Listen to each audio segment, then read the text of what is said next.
గుంటూరులో టీడీపీ మహిళా నేత షేక్ సూఫియా పురుగుల మందు తాగి ఆత్మహత్యం చేసుకునే పరిస్థితి వచ్చింది ఈ రోజున. గుంటూరు తూర్పు నియోజకవర్గం టీడీపీ ఎమ్మెల్యే ఎండి నజీర్ అహ్మద్ గారు, ఆ వీడియో కూడా చాలా వైరల్ అయింది, మీలో చాలామంది చూసే ఉంటారు. ఆయన చేసేటువంటి వేధింపులు తట్టుకోలేకపోతున్నాను, పోలీసులు నాపై తెచ్చేటువంటి ఒత్తిడి నేను భరించలేకపోతున్నాను అంటూ ఆమె గుంటూరు బ్రహ్మానందరెడ్డి స్టేడియం వద్ద ఆత్మహత్యాయత్నం చేయడంతో కుటుంబ సభ్యులు ప్రభుత్వాసుపత్రికి తరలించారు ఆవిడ్ని. ఇది ఒక మహిళ పరిస్థితి ఈ రోజున కూటమి ప్రభుత్వంలో. మహిళలంటే తెలుగుదేశం పార్టీకి గౌరవం లేదు, ఇది అందరికీ అర్థమైపోయిన విషయం. మరొకసారి కూటమి ప్రభుత్వమే రుజువు చేసిన విషయం ఇది.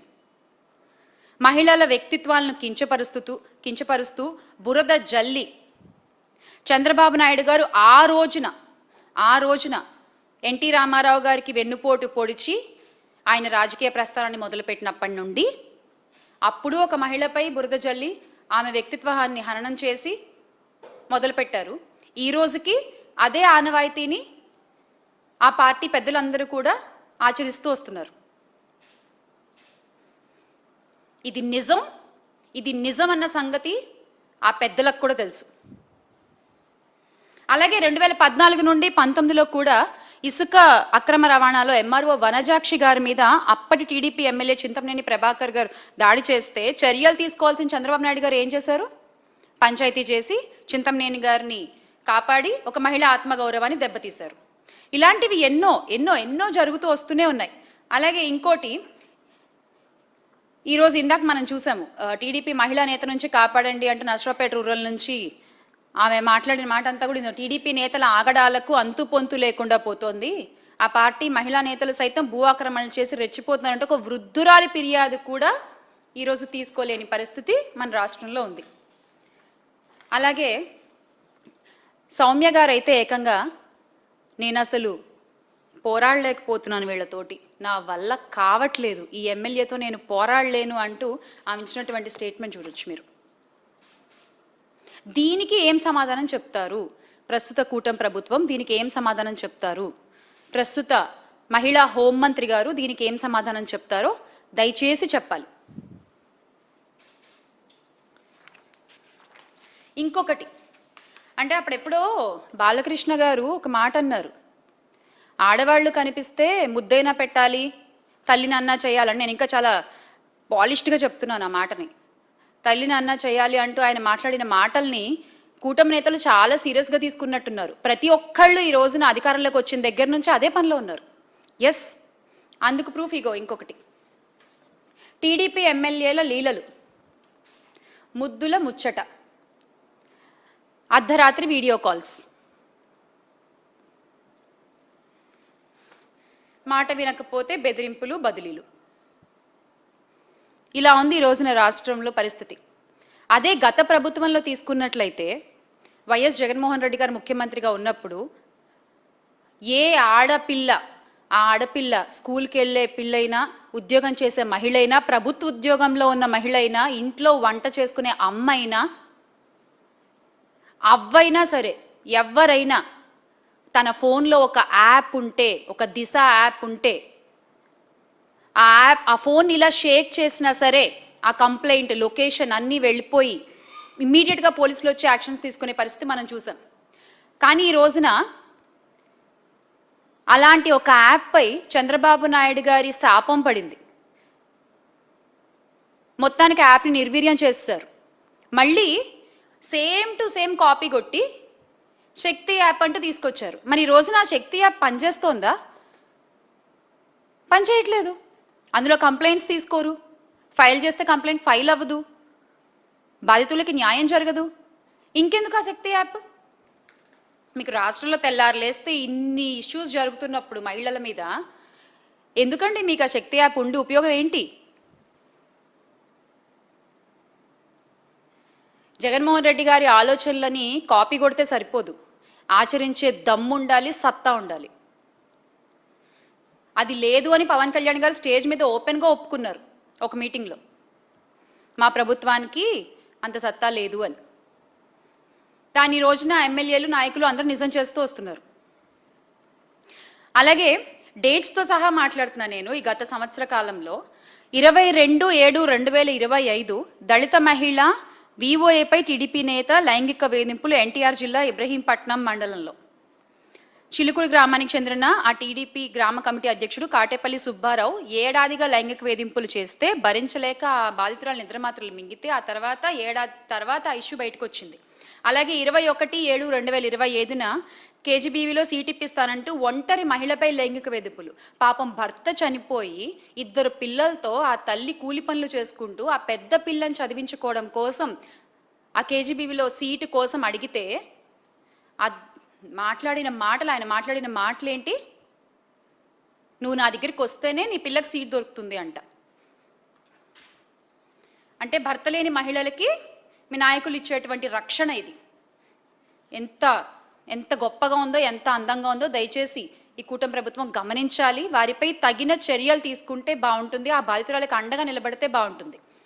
అలాగే 21/7/2025 జాబ్ కోసం కమిట్మెంట్ ఇవ్వాలంటూ టీడీపీ కార్యకర్త సత్సే జిల్లా హిందూపురం ప్రభుత్వ ఆసుపత్రిలో పనిచేసిన శానిటేషన్ వర్కర్ని కాల్లో ఏ విధంగా మాట్లాడారో ఆ వీడియో ఎంత వైరల్ అయిందో మనందరం చూసాం. 3/7/2025 యువతిపై టీడీపీ కార్యకర్త లైంగిక దాడి. తిరుపతి జిల్లా నాయుడుపేట పట్టణం అగ్రహారపేట అరుణతి కాలనీకి చెందిన ఒక యువతిపై టీడీపీ కార్యకర్త మొండెం ఉదయ్ లైంగిక దాడికి యత్నించారు. నిద్రిస్తుండగా అమ్మాయి పడుకుంటే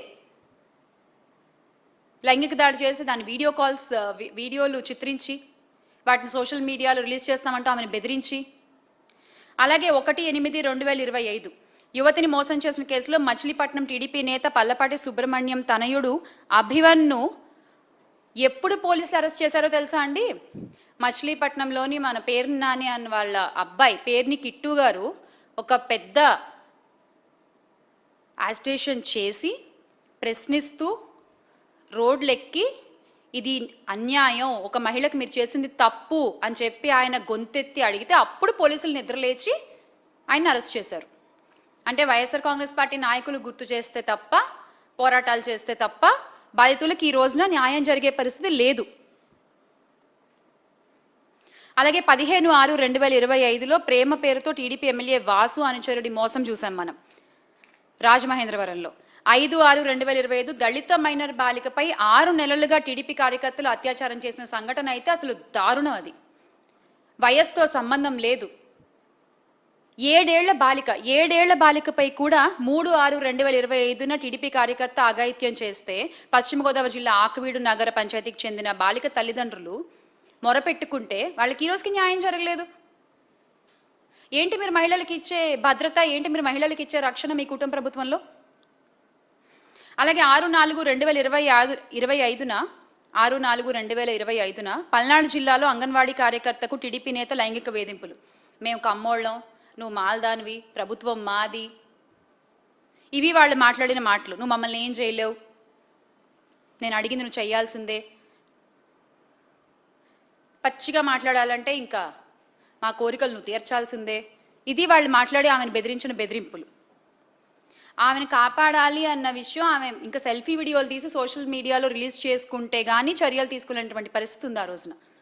అలాగే 31/6/2024 మన హోంమంత్రి అనిత గారి ఆవిడ నియోజకవర్గంలో ఆవిడ సొంత ఇలాకాలో జరిగినటువంటి సంఘటన అనకాపల్లి జిల్లా పాయకరావుపేట కోట ఊరట్లలో 2 మహిళలు దుస్తులు చింపి జుట్టు పట్టుకుని ఈడ్చి కొట్టి వరలక్ష్మి లక్ష్మి అనే మహిళలపై దాష్టికం చేశారు టీడీపీ నాయకులు. అక్కడ దానికి ఏం సమాధానం లేదు.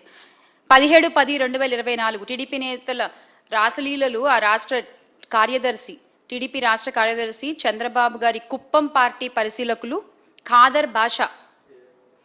గాజుల ఖాదర్ బాషా 2024 అక్టోబర్లో అది బహిర్గతమైంది. With proofs, with authentic data ఈ రోజున మనం ఇవన్నీ మాట్లాడుకుంటున్నాం. ఇక్కడ ఎంత సిగ్గుచేటు! అసలు ఏమనుకుంటున్నారు? ప్రచారాల్లో మాత్రం మేము అది చేస్తాం, మహిళలకి ఇది చేస్తాం అంటూ కబుర్లు చెప్పేస్తారు. ఆచరణలోకి వచ్చేసరికి చూస్తే ఏమీ ఉండదు. ప్రమోషన్ ఫుల్లు, ఆచరణ నిల్లు అన్నట్టు ఉంటుంది పరిస్థితి. బిల్లులు పాస్ చేయాలన్నా కూడా ఈ రోజున పిచ్చివాగుడు వాగుతూ మహిళల్ని ఇబ్బంది పెడుతున్న టీడీపీ నేతలు ఉన్నారు. వాళ్ళు పనిచేసిన పనికి బిల్లులు పాస్ చేయాలన్నా కూడా ఈ రోజున మహిళల పరిస్థితి వాళ్ళు చెప్పిన మాటలు వినడం, వాళ్ళు చెప్పినట్లుగా నడుచుకోవడం అన్నమాట.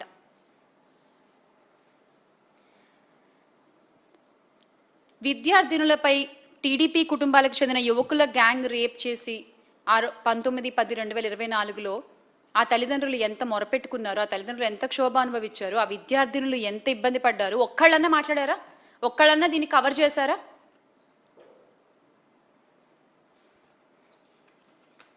దళితులంటే గౌరవం లేదు. మా నాయకులు, దళిత నాయకులపై ఎన్ని అక్రమ కేసులు పెట్టారండి మీరు ఈ కూటమి ప్రభుత్వం అధికారంలోకి వచ్చిన తర్వాత? మాజీ ఎంపీ నందిగామ సురేష్ గారి విషయం కావచ్చు, మాజీ మంత్రి మెరుగు నాగార్జున గారి మీద కావచ్చు, ఎమ్మెల్యే తాటిపర్తి చంద్రశేఖర్ గారి మీద, ఎమ్మెల్సీ